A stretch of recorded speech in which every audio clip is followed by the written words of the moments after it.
Untuk informasi lebih lengkap dan berita terkait, klik link deskripsi. Dan jangan lupa juga untuk download aplikasi CNBC Indonesia yang tersedia di Play Store dan juga App Store. Jangan lupa subscribe ya. Angka positif COVID-19 di tanah air tak henti-hentinya terus bertambah. Ini tentunya membuat pemerintah harus mengencangkan kembali ikat pinggang untuk bisa menahan angka positif COVID-19 terus bertambah. Di sisi lain, perekonomian juga terancam terus tertekan karena tentunya pandemi COVID-19 membuat manusia tidak dapat bergerak melakukan aktivitas ekonominya. Kita ulas di pagi hari ini. Republik Indonesia tak henti diterjang pandemi COVID-19. Kita lihat ya sama-sama. Ini kasus COVID-19 Indonesia, bagaimana total konfirmasi kasus sampai dengan tanggal 7 kemarin 797.723 kasus, sembuhnya itu 659.000, sementara untuk meninggal dunianya adalah 23.520 orang.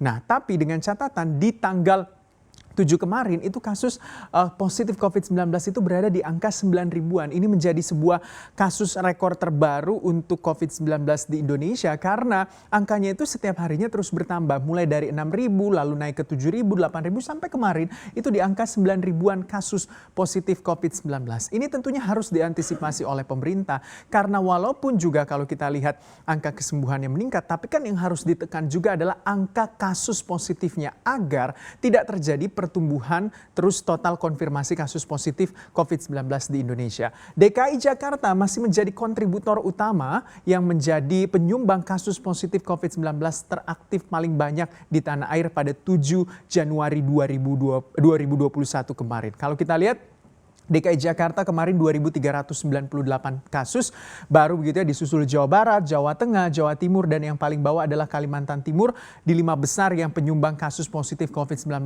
teraktif di Indonesia di tanggal 7 Januari 2020 kemarin. Nah, harus tentunya ini menjadi perhatian. Kenapa? Karena tingkat keterisian rumah sakit baik ruang ICU, perawatan, dan juga tentunya ya Wisma Atlet juga ya terus bertumbuh karena kasus positifnya juga terus meningkat. Di sisi lain juga pemakaman khususnya di DKI Jakarta yang khusus COVID-19 itu harus menjadi perhatian. Karena kalau misalnya angka positif COVID-19-nya juga terus meningkat ya untuk fasilitas rumah sakit atau fasilitas kesehatan, vaskes ya kalau misalnya tidak mampu menampung itu tentunya harus juga menjadi salah satu yang diantisipasi oleh pemerintah.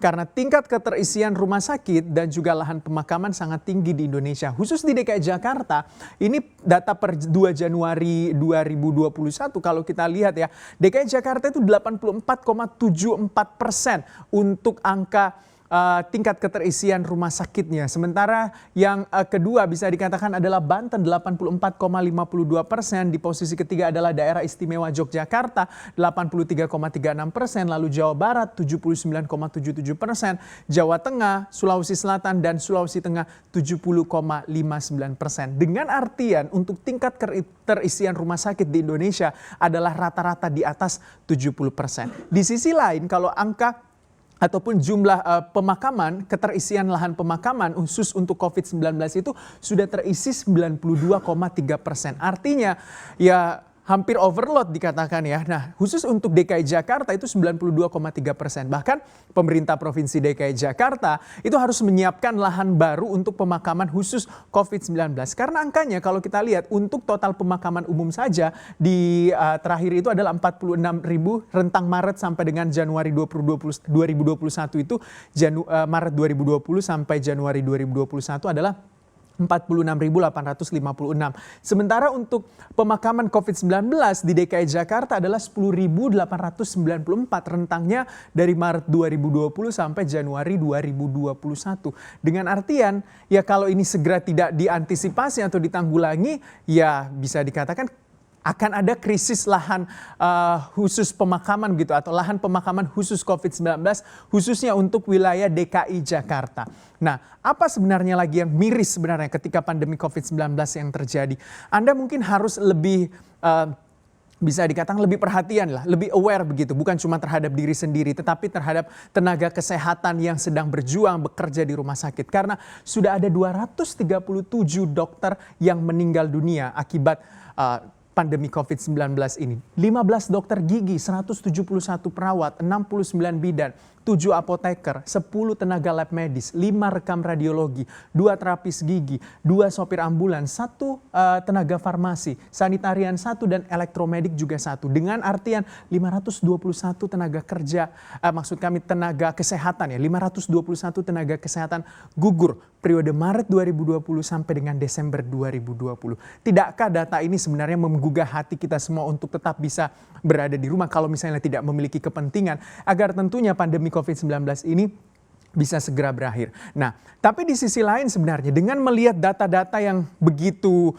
sangat miris karena angkanya positif COVID-19 terus meningkat, tetapi di sisi lain juga tingkat keterisian rumah sakit juga meningkat, lahan pemakaman meningkat, dan tenaga kesehatan banyak yang meninggal dunia. Akhirnya pemerintah kita tahu ya, aturannya itu sejak Maret 2020 sampai 2021 begitu banyak aturan yang dikeluarkan oleh pemerintah, mulai PSBB transisi DKI Jakarta, masuk lagi PSBB yang lebih ketat begitu katanya Presiden Joko Widodo yang akan mulai Senin depan nanti sampai dengan 25 Januari.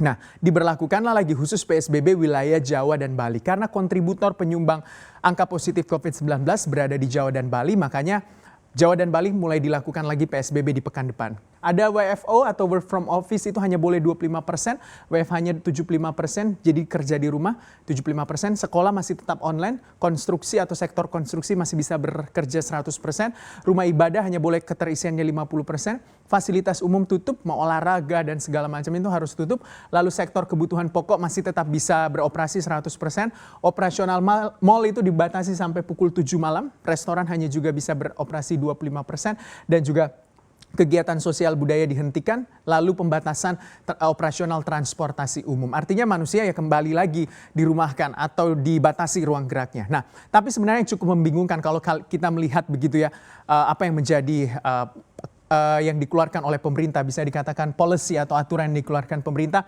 Mungkin ada beberapa yang bertanya-tanya dan ada beberapa yang mengatakan bahwa agak bingung begitu dengan polisi yang dikeluarkan oleh pemerintah karena tarik ulur, tidak sekalian tegas, atau mungkin ada yang mengatakan tegas sedikit tapi akhirnya ujung-ujungnya lembek lagi gitu. Nah, kalau kita lihat misalnya dengan aturan rapid test. Dulu kan kita pernah ingat ya, rapid test harus menjadi satu syarat untuk Anda bisa terbang. Tapi ketika meningkat lagi positif COVID-19, dinaikkan lagi menjadi rapid test antigen. Minimal ya, ada beberapa daerah minimal rapid test antigen. Dulu Bali ketika pertama kali dikeluarkan, harus 3 hari sebelumnya, H-3 menuju Bali harus punya rapid test PCR bahkan ya kalau ke Bali. Tapi akhirnya dilonggarkan lagi menjadi 7 hari. Nah, ini sebenarnya harus ada ketegasan dari pemerintah melihat sebagaimana gentingnya peristiwa atau pandemi COVID-19 ini yang melanda tanah air, sehingga tentunya harus ada ketegasan dari pemerintah. Kalau kita berkaca pada negara tetangga kita, misalnya New Zealand, pemerintahnya itu mengeluarkan policy aturan yang super ketat, tapi diiringi juga dengan sosialisasi yang baik dan juga tingkat kepatuhan masyarakatnya. Kuncinya juga tingkat kepatuhan masyarakatnya. Saya, Anda, dan semua yang berada di Indonesia tinggal saat ini juga harus tentunya patuh terhadap apa yang menjadi peraturan pemerintah. Tapi di sisi lain, pemerintahnya juga nggak boleh gamang, nggak boleh galau dengan mengeluarkan peraturan. Sekali tegas ya, kalau mau tegas, ya tegas begitu. Walaupun memang harus ada pil pahit yang ditelan begitu ya, tekanan ekonomi yang harus kita hadapi. Tapi di sisi lain kalau kita ingat lagi, itu mengizinkan pilkada. Ini sebenarnya dulu menjadi pro kontra ya ketika pemerintah mengizinkan pilkada. Akhirnya kan ya bisa dikatakan beberapa kepala daerah yang mengikuti kontestasi pilkada, yang melakukan kampanye dan juga bertemu dengan warga. Ada beberapa yang positif COVID-19 dan harus dirumahkan. Contohnya di Kota Makassar itu ada salah satu paslon yang positif COVID-19 ketika selesai tahapan pilkada. Nah, itu sebenarnya dulu juga menjadi pro kontra. Nah, memang ketika corona menghantam Indonesia bukan cuma kesehatan manusia, tapi kesehatan perekonomian juga tertekan. Kemarin Bu Sri Mulyani, Menteri Keuangan, sempat melemparkan pernyataan memang untuk PSBB yang dilakukan nanti di Jawa dan juga Bali di minggu depan di 11 Januari itu adalah sebuah pilihan yang tepat. Kalau tidak dilakukan lagi, ya tekanan terhadap perekonomian akibat pandemi akan lebih besar. Jadi Bu Sri Mulyani bilang pilihan baik secepat mungkin semua disiplin.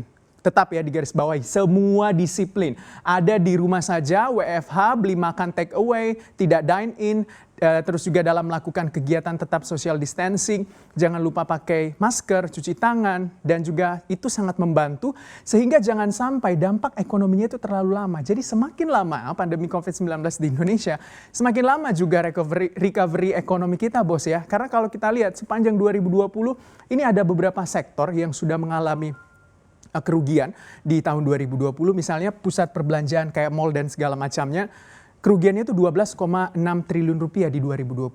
Sektor retail 200 triliun rupiah. Sektor hotel dan juga pariwisata 85 triliun rupiah. Lalu tekstil juga rugi 210 triliun rupiah. Tempat hiburan 24 triliun rupiah. Angkutan dan juga transportasi darat itu merugi hingga 90 triliun rupiah. Tentunya dengan kerugian sektor usaha ini berdampak juga pada tingkat pengangguran yang akan meningkat. Nah, kalau tingkat pengangguran yang meningkat tentunya beban ya negara lagi begitu untuk bisa kembali membuka lapangan kerja, untuk kembali menghidupkan korporasi agar bisa membuka lagi lapangan kerja seluas-luasnya. Jadi mungkin pesannya adalah kepada masyarakat harus tetap mematuhi protokol kesehatan. Mungkin kalau Anda melihat begitu ya apa yang menjadi, kalau Anda menilai begitu menjadi menjadi policy dari pemerintah agak kurang ketat atau mungkin agak gampang tarik ulur, ada baiknya Anda juga kepada diri sendiri sebenarnya lebih memberikan perhatian bahwa sebenarnya masalah kesehatan untuk diri kita sendiri dan juga yang berdampak pada orang lain itu akan lebih baik. Jadi mulai sekarang mungkin kalau belum patuh harus lebih patuh menggunakan masker, harus lebih patuh kepada protokol kesehatan.